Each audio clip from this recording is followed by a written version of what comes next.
Welcome to my new blog. আবার একটা নতুন ব্লগ নিয়ে চলে এসেছি তোমাদের সামনে। এখন বেলা 11:30 কি 12:30 বাজে। আজকের ব্লগটা আমি এখন শুরু করছি। অথচ সকালের কাজকর্ম পুরো কমপ্লিট হয়ে গেছে, রান্না বান্না ধোয়া ঠোয়া সব হয়ে গেছে, সকালের খাওয়া দাওয়া কমপ্লিট, মোটামুটি সকালের কাজ হয়ে গেছে, শুধু ঘর দুয়ার মোছা বাকি হয়েছে আর নেওয়া বাকি আছে। আর আজকে যেহেতু সোমবার, চৈত্র মাসের প্রথম সোমবার আজকে, সেই জন্য একটু ভোলা মহেশ্বরকে একটু সন্তুষ্ট করার ব্যাপার আছে আজকে। স্নান টান করে নিয়ে তারপর তার পুজো বসবো। ঘর দুয়ার মুছে দিয়ে একটু কাছে ধোয়া তো থাকি, রোজের কথা আসে আর কি বলবো। তা আমার ভিডিওটা তোমরা কে কোথা থেকে দেখছো সেটা আমাকে অবশ্যই জানিও। আমার ভিডিওগুলো তোমাদের কেমন লাগে সেটাও আমাকে জানিও। আর যদি ভালো লেগে থাকে আমার চ্যানেলটা সাবস্ক্রাইব করে দিও, লাইক কমেন্টস করতে একদমই ভুলো না। আর ভুল ত্রুটি হলে অবশ্যই তোমরা কিন্তু জানিয়ে দিও, আমি সেগুলো ঠিকঠাক করার চেষ্টা করবো, ঠিক আছে? তবে তোমরা একটু কমেন্টস করো, তোমরা কমেন্টস করলে আমার একটু উৎসাহ বাড়বে আর কি। অনেকেই দেখছো তোমরা আমার ভিডিও, কিন্তু কোনো কমেন্টস আমি পাচ্ছি না, একজন ছাড়া কোনো কমেন্টস আসছে না আর কি। সে যাই হোক, এবার বাজার নিয়ে এসেছে, মানে রান্না বান্না হয়ে গেছে, যেহেতু নিরামিষ। কি রান্না করছি শুনবে? আগে করছি আলু সয়াবিন তরকারি করেছি, ডাটা আলু বেগুন দিয়ে মাখা মতো করেছি। তার মধ্যে সর্ষে টসে কিছু দিয়ে নিয়েছে, এখন প্লেন করেছি। সর্ষে খেলে অসুবিধা হয়, আগের দিন তিল দিয়ে বানিয়ে দিয়েছি, তার আগে দিন পোস্ত দিয়ে বানিয়ে দিয়েছি, তার দুদিন আগে সর্ষে দিয়েও বানিয়ে দিয়েছি। এটা একদম হালকা পাতলা ভাবে করে দিয়েছি, বসে বসে শুধু ডাটা চিবাবে আর কি। আগের ব্লগে তোমাদের তো দেখিয়েছিলাম গ্রামের বাড়ি থেকে কতটা ডাটা এসছে। তা কিছুটা ডাটা কালকের রাতেই কেটে রেখেছি, সেটা আজকে সকালে রান্না হয়েছে। কিছুটা ডাটা আবার লোকজনকে দিতে হয় যারা ভালো বাসে আমাকে আর কি, তাদেরকেও কিছু দিই। তাদের বাড়ি থেকেও আমার বাড়িতে আবার অনেক সময় কিছু আসে। এই গাছের জিনিস তো নিজেদের বাড়ি থেকে দিয়ে খেতে ভালোই লাগে। সে যাই হোক, আর কি করলাম, সকালে টমেটোর ডাল করেছি আর আলু সেদ্ধ দিয়েছি। আর কি করলাম, ও আর দুটো স্কোয়াশ ছিল না কি নাম ওটা, এরকম দুটো ছিল, দেখলাম ঘরে থেকে থেকে বুড়ো হয়ে গেছে, বুঝেছো? তা ওটা যদি আমি তরকারি রান্না করতে যাই একদমই ভালো হবে না। তা কি করলাম, ওটাকে ঘষে নিয়ে কালো জিরা ফোড়ন দিয়ে ভেজে ফেলেছি, ওটা খুব ভালো খেয়েছে। আর তা কোনো জিনিস যদি এইভাবে মনে করো শক্ত হয়ে গেছে বা বুড়ো হয়ে গেছে, খাওয়া যাবে না, একদম বেটার দিয়ে গ্রেড করে তোমরা ভেজে খেয়ে দেবো। আর যদি মনে করো গুঁড়ো মশলা কিছু থাকে, ধনিয়ার গুঁড়ো, জিরে গুঁড়ো, টমেটো গুঁড়ো একটু তাতে দিয়ে দেবে, অন্যরকম একটা টেস্ট আছে। তাহলে চলো আগে দেখি বাজার থেকে কি দিয়ে এনেছে। বাজার করে মুখে রান্না করতে, এই যে দেখো সানলাইট এনেছে, জামা কাপড়ের রঙ একদম ঝকঝকে থাকে, এক দিয়ে দিলাম। 2 প্যাকেট সানলাইট আমাদের অনেকদিন চলে যাবে। তো 500 করে 500 1 কেজি। আচ্ছা, আবার এই বিস্কুটটা আছে, এই যে মেরি আর নাই, আরেকটা এই বিস্কুট কেউ খেতে চায় না, সেই জন্য আনতে পারবো না। আরো একটা আছে, আর তুমি আর ফেরত দিয়ে নিও, অন্য বিস্কুট আনো। একদম কেউ খেতে চায় না মেরি বিস্কুট, খেতে খেতে এমন হয়ে গেছে। তাও যদি ওই যে থিনটা যদি আনতে তাও খেত, এইটা একদম খেতে চায় না, এতটা পরিমাণে খাওয়া হয়েছে। এটা কি, এটা সুগার ফ্রি, কিন্তু একটা আছে সুগার ফ্রি আর একটা আছে ডিস মেরি। বিস্কিট একদমই ছিল না ঘরে, সেগুলো আনলো। নুন ছিল না, এটা এখন নুনের প্যাকেট। একটা নুন অনেকদিন চলে যায়, 1 মাসের কাছাকাছি যায়, বেশি ছাড়া কম না। এই দেখো হলুদ অনেকদিন চলে যাবে, 1 মাস চলে যাবে, যতটা হলুদ আছে 1 মাস চলে যাবে। ডাল এনেছে, মুসুর ডাল। মুসুর ডাল তোমাদের কতটা লাগে মাসে বলবে? আমাদের মুসুর ডাল মাসে প্রায় 3 থেকে 3.5 কেজি মুসুর ডাল লাগে, কারণ ডেইলি আমি ডাল রান্না করি এবং 200 গ্রামের বেশি ডাল রান্না হয়। বেশি পাতলা করলে ভালো লাগে না, কিন্তু বেশি ঘরও হয় না, সেদ্ধ ডালটা বেশি খাওয়া হয়। আর এত পরিমাণে মুসুর ডাল লাগে আমাদের কাছে বলার মতো না আর কি। খুব ভালো খায় সবাই। ডালটা আমার রেগুলারই রান্না হয়, মানে মাঝে মধ্যে 2-1 দিন বাদ যায়। আর এনেছে দেখো দুটো সাবান এনেছে, একটা হচ্ছে স্যাভলন আর একটা হচ্ছে লাইফবয়। আর এনেছে এই যে ফরচুনের সরষের তেল, একটা তেলে বেশি দিন যায় না, 10 দিনও নিতে পারি না। খুব খারাপ কথা বলে দিলাম। 10 দিন? তোমার তো 5-6 দিনেই যায় এক লিটার। না 5-6 দিনে গেলে 7-8 দিন যায়।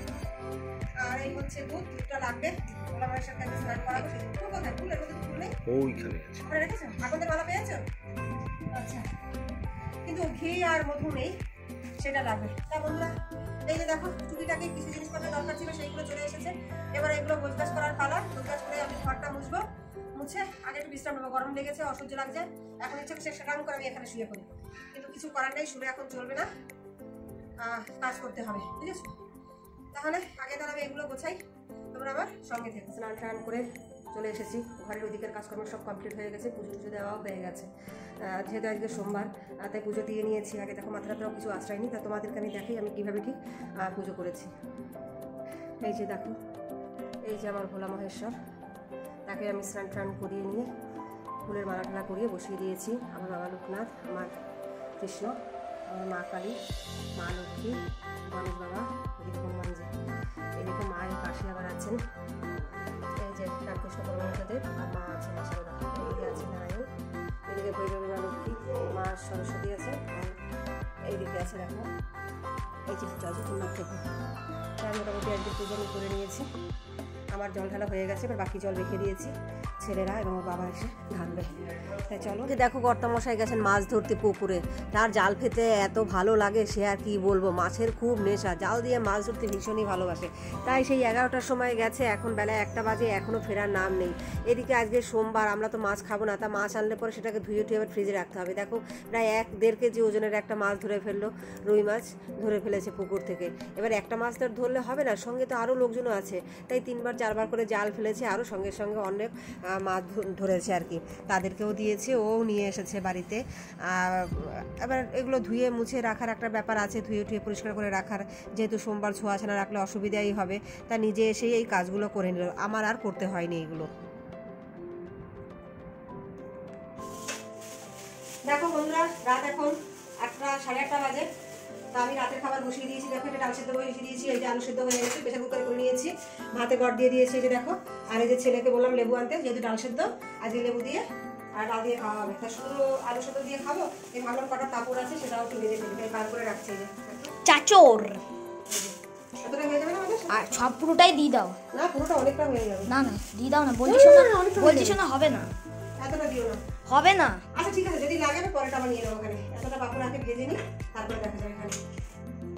আর দেখো সেই দুপুরবেলা এনেছে, এগুলো আর ঢালা হয়নি কিছুতেই, কৌটোর মধ্যে না ঢেলে রাখতে হয়, 4টের সময় তো আর রান্না করতে পারবো না, তাই না নিয়ে। তাই এখন ভাবলাম একটু হাতে সময় আছে, কিছুটা ঢেলে রাখি। আর এটার মধ্যে পুরোটা তো ধরবে না, অল্প একটু ধরবে, আবার রেখে দিতে হবে। সবসময় কিন্তু কাঁচের জিনিস ব্যবহার করা খুব কঠিন, বলো তো কখন কোথা থেকে হাত দিয়ে করে ভেঙে যাবে তার ঠিক, এইটা হচ্ছে অসুবিধা হয় বড্ড।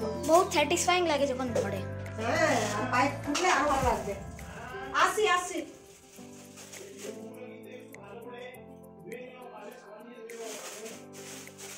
ছাড় দিয়ে গেল ওখানে, বলছে লেবুগুলো ভালো করে ধুয়ে নেওয়ার জন্য। যাই হোক, তোর কথা কেউ তো শুনতে পাইনি। এবার এই যে দেখো ডালটা আমি ঢেলে রাখছি, পুরোটা বলেও গেল। এই যে দাঁড়াও, এটাকে স্পিড করে দাঁড়াও। এই যে এটা কিসের জন্য, একটা প্রোটিন পাউডার কিনেছিল, তার মধ্যে এটা দিয়েছিল, আমার বেশ সুবিধা হয়েছে। এটা এর মধ্যে দিয়ে 1 ঢাকনা কি 1.5 ঢাকনা ডাল দিলে আমার হয়ে যায় এটা পুরোটা। তাই দেখো এই যে আমি মোটামুটি ঢেলে নিয়েছি, এটা রাখলে এটার মুখটা বন্ধ করে দেবো। আর তেলের নেওয়ার পরে এইটুকু যে তেল থেকে যায় না, এই যে দেখো যে কাপ করে রেখেছি এতটা তেল বেরিয়েছে। এইভাবে আমি রেখে দিই, এখন পুরো তেল বেরিয়ে যায়, একটু ওয়েস্ট হয় না। তাই এরপরে খাওয়া দাওয়া এবং ডালটা সেদ্ধ হলে পরে একটু প্রেসার কুকারে রেখে দেবো, 1 কি 2 থেকে বেশি দেই না, যেহেতু রুটিটা তাড়াতাড়ি সেদ্ধ হয়ে যাবে।